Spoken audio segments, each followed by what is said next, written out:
Parce qu'acheter un premier appartement est devenu encore plus compliqué depuis quelques mois. Bercy a annoncé aujourd'hui que les conditions des crédits immobiliers seraient assouplies.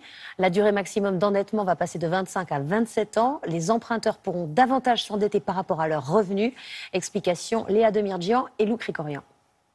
Pour éviter que trop de ménages voient leur demande de crédit refusée, les conditions d'octroi des prêts devraient être assouplies.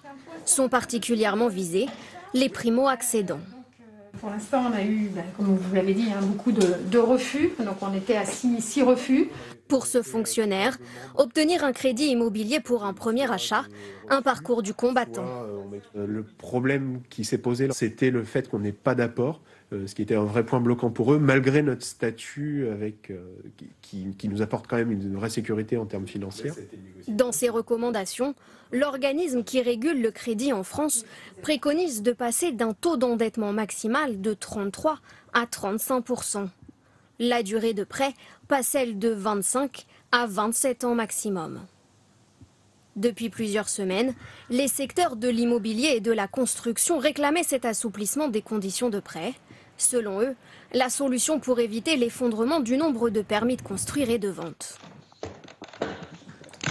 Cet allègement dans les recommandations va permettre à une frange de population qui était finançable mais ne pouvait plus l'être, de pouvoir à nouveau emprunter.